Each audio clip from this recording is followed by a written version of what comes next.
Jubilee Memorial, or Coal Monument as it is better known in Parnell Place in the East End, is being refurbished at a cost of $23,000. The work, which is being sponsored by the Joint Coal Board and the Newcastle City Council administration, involves cleaning, renovating and repairing the stonework and upgrading access paths. The monument was originally situated in Pacific Park and unveiled in May 1910 to mark the 50th anniversary of the incorporation of the municipality of Newcastle. It was designed by the then city engineer L.B. Blackwell to represent the chief local industry. The freestone table and columns support a piece of black Italian marble, left rough to represent a piece of coal. Bronze reliefs on the sides of the monument depict the mining and shipping of coal between 1859 and 1909. The monument was moved to its present site in Parnell Place after the electrification of the tramway system along Hunter Street.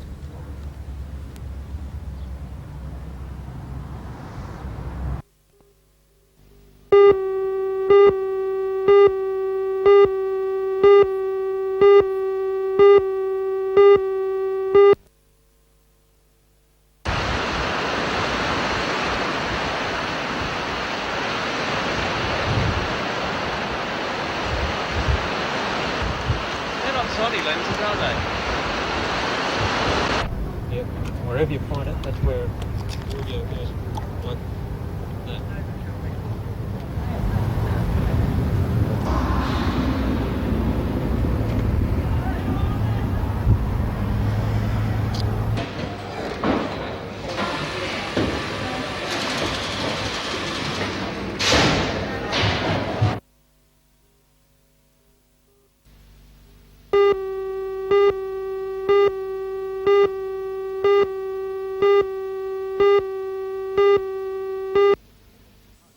With special hardcover versions on display was the town clerk Barry Lewis, who launched the new telephone book in the chamber rooms. He said the cover represents 100 years of excellent service to the community by the Chamber of Commerce. At the Chamber's request, the cover features photographs of typical local scenes: Newcastle at dusk, the BHP blast furnace, Pecolbin vineyards and so on. The flip-over arrangement of white and yellow pages, which was liked by some users of last year's book and disliked by others, is retained in the new edition. In the colour-coded information pages is a new tourist information section. 227,000 directories, 10,000 up on last year, will be handed out starting next Monday.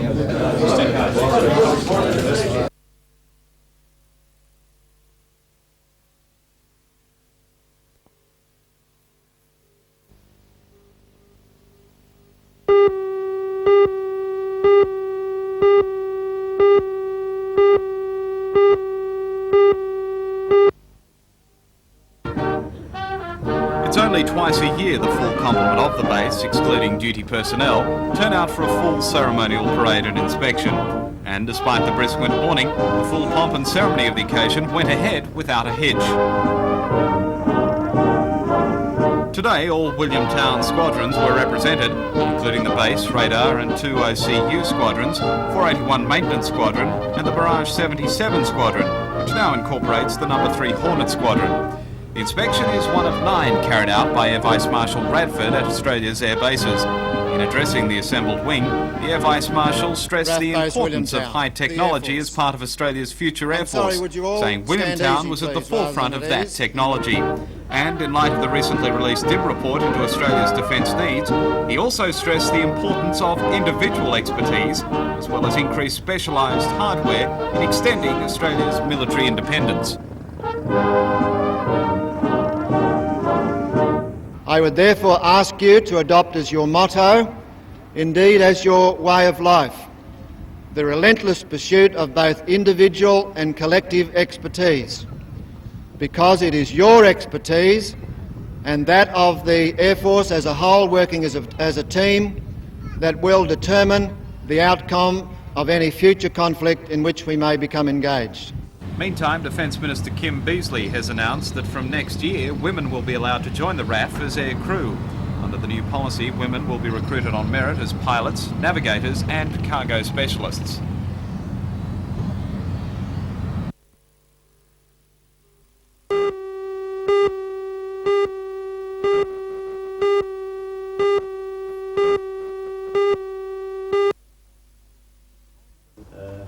If the multi-billion-dollar contract could be awarded solely on unrelenting persistence, then the subs will be built here. As far as chairman of the support group, Mike Tyler, and his colleagues are concerned, the contract is assured. But it's now up to the federal government, and of course the two competing companies, HDW of West Germany and Swedish firm Kockums, to make their decisions. A major factor in this confidence, according to the group, is it's the only organisation working solely to attract the contract to one area. Another factor, a traditional argument for the failure of Newcastle to perform, the industrial relations climate. In a letter from the Employers Federation to the group, the Federation applauds the improved industrial relations situation in the region, saying it's second to none. Support Group Chairman Mike Tyler says Newcastle still has the advantage over other sites in infrastructure and technology. What is needed now is to carry the importance and the long-term implications of the project to every level of the community. Assured, there has been a lot of work going on behind the scenes. We continue to get community support. Over the next few months we're going to need more community support because the next few months are absolutely vital to us. Does the recently released DIB review into Australia's defence needs cast any shadow on Newcastle's suitability? No, it doesn't really change things as far as we're concerned. As a matter of fact, it doesn't really say anything different to what we've continued to say. The message and confidence of the support group will also be carried by federal member for Newcastle Alan Morris and State Industrial Relations Minister Pat Hills, who are travelling overseas to inspect shipbuilding facilities and meet with shipbuilding firms.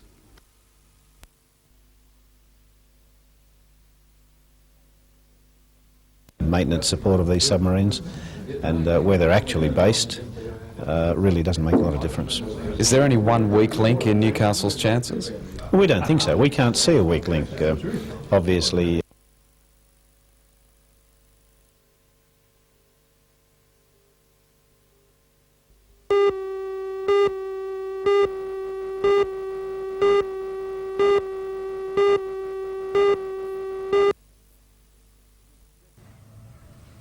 Liz Jednick arrived home from work yesterday to find one of her front windows smashed, another popped out of its frame, and her garage door structurally damaged and out of its track. She says Madawi residents are used to noise and vibration from jets flying over. But a relative who first noticed the damage to her home claimed that yesterday the jets were flying particularly low. The relative contacted the RAAF at Williamtown on Mrs Jednick's behalf and was advised that she should repair any damages and that an assessor would be sent out on Tuesday. For Mrs Jednick, this means she must find nearly $400 to replace her front window at the beginning of a long weekend. RAF spokesman of the 77th Squadron, Peter Wise, said yesterday that 2 jets had flown in from Queensland at that time and that a sonic boom was noticed. Today, however, there was no one at the Williamtown Air Base willing to comment further.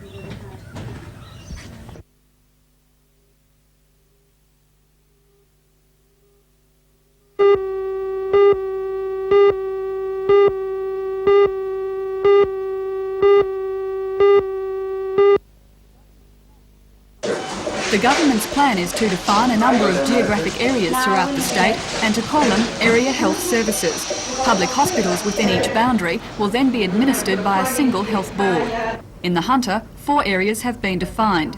The Greater Newcastle District, covering the Newcastle, Lake Macquarie and Port Stephens local government areas, the Lower Hunter, responsible for Maitland, Singleton and Dungog, Northumberland, covering the Cessnock local government area, and finally the Upper Hunter, which is responsible for Muswellbrook, Scone, Merriwa and Murrurundi. The Gloucester and Great Lakes local government areas have been transferred from the Hunter to the North Coast Health Region. The Regional Director of Health, Dr Owen James, says religious and mental health hospitals are not yet included in the scheme, which he believes will lead to radical improvements. Quite clearly there will be greater coordination. There will be more efficiency in the provision of services. By that I mean one responsible board will be required to oversee the majority of service provision in 5 major hospitals. What about the role of your department? How will that change? It won't change very much at all. These boards will be responsible to the department and ultimately, of course, the Minister.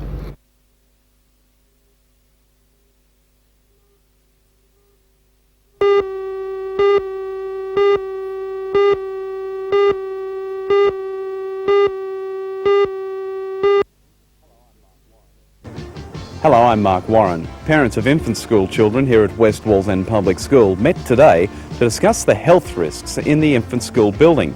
The parents claim that lice and maggots from dead pigeons in the roof of the building are posing a health threat to their children. Join Ray Deneen and Anna Manzoni for all the news tonight at 6.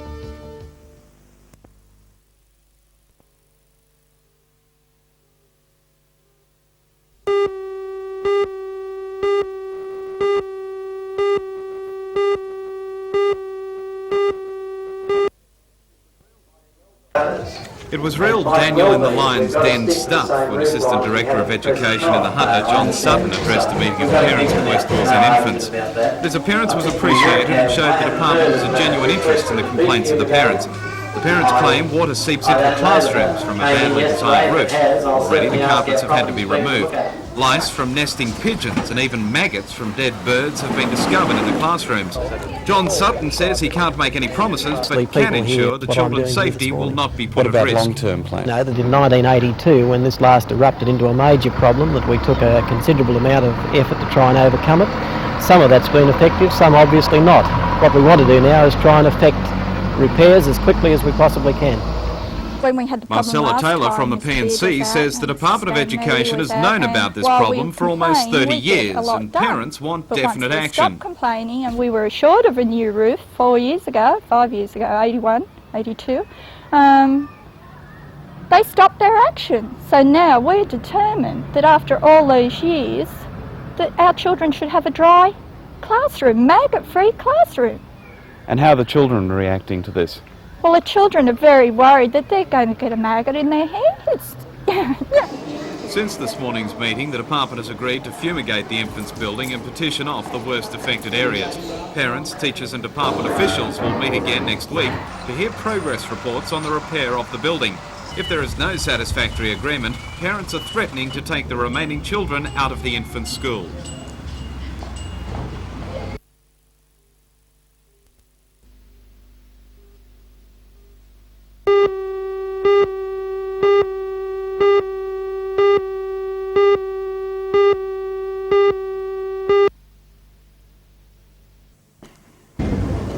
It was just over a year ago that Mr Morris took part in the keel laying ceremony for the William IV replica. Today he stood on the almost completed hull and told the audience that it is a fine example of what can be achieved in the Hunter region. The William IV is a faithful copy of Australia's first paddle steamer, built at Clarencetown in 1831. On behalf of the project, Mr Morris accepted a cheque for $2,000 from Tomago Aluminium. Overall, the project will cost $1.4 million. $250,000 of that is coming from bicentennial funds, and Ray Andrews from the New South Wales Bicentennial Council presented a cheque for $16,000. Mr Morris then pitched in with some free labour, banging the final plank onto the hull with some difficulty and the help of some carpenters.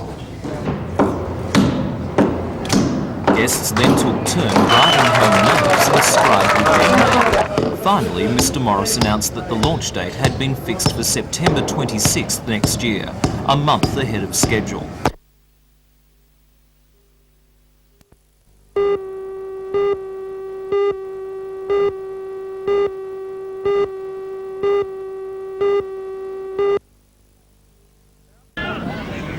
South are now on a roll, having strung together a number of wins on the trot. I think's got a bit of a chance too. What was a disaster at the start of the season. Today they scored 3 tries to 1 by the Goannas. The effect of the Big South pack is now a major factor in the wins, and today Big Steve Cherry was perhaps their best. He's one of the forwards who has size and skill and is gaining in confidence week after week. Cessnock, though not to be denied, played quite well themselves in patches, but just failed to press that advantage on all but one occasion. South's tries went to winger John Tongue, half Rod White and the big man Cherry, while class hooker Richard Jones showed his array of talents with a field goal. Justin Barr got Cessnock's 4-pointer, with Boyd Davies the lone goal. From Cessnock.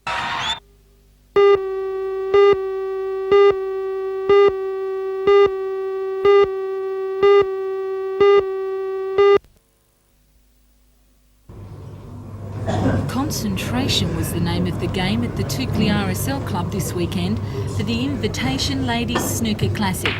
The best in the state chalked their cues and potted their best shots until the field of 44 was scaled down to the top 2. Anne Green in the black and white is 7 times New South Wales Women's Champion and the current Australian Champion.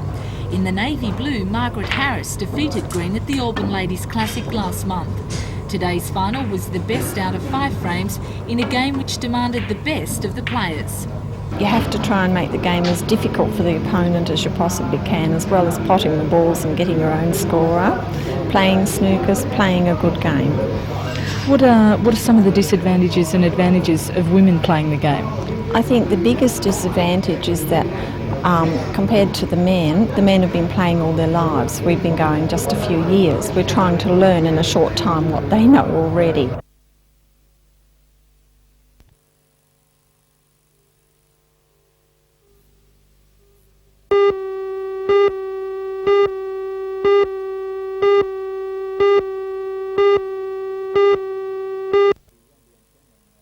The NBN Cameron will be increased in prize money to $50,000 this year as a result of a new 3-year term that we've signed with NBN. So you've got your Gold Cup and your Cameron meeting middle of September, and it's starting to build already, I guess, with that news, to be a big success as it was last year. Well, last year was tremendous, particularly the NBN Cameron, where we saw that close finish with the 4 horses flash across the line together.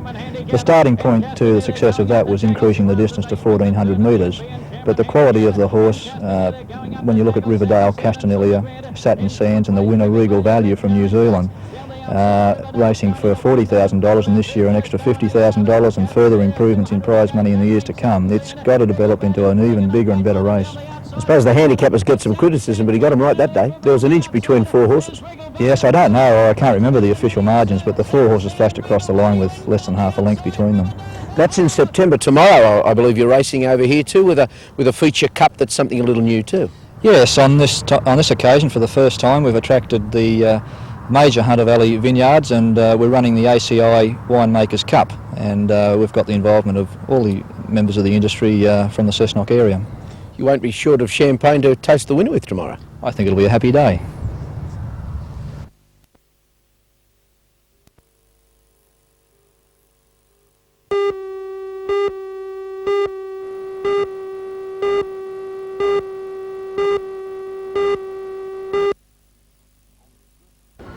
On the surface, Newcastle and most other large retail centres seem prosperous enough. There are signs of optimism like the redevelopment of the old John's department store building. But beneath the surface, retailers admit it's been a slow winter.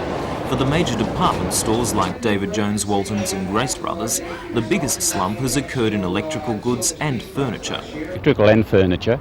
That's in the big ticket area. When the economy's in the state that it's in at the moment, that always seems to affect electrical and the furniture areas. But we must also remember there that electrical figures for the last 3 years prior to this year were very, very high. And people now have their videos and they have their microwave ovens and they have their second TV. The most widespread slump has been in clothing sales, and retailers are blaming the unusually warm weather in April and May. Mainly because of the weather. Last year we had a winter much earlier than we've had this year. I remember April and May and June were all very cold last year, and we're up against very big figures. And this year the cold weather only started, unfortunately, about a week ago. While clothing sales in the big stores have been holding their own, some of the small boutiques have been suffering. The Indian summer left many fashion labels hanging unwanted on the racks. Some worried boutique owners began their winter sales up to a month earlier than usual. In particular, the sales of knitwear suffered, and these were the first items to be discounted. Ironically, the much colder weather of the last week is expected to give a big boost to sales, but for some boutiques it's a case of too little, too late. They will have to empty their overfull racks to make way for the first summer stock, which will arrive as early as August. So for the next few weeks, it promises to be heaven for bargain hunters, as more and more shops put up their sale signs.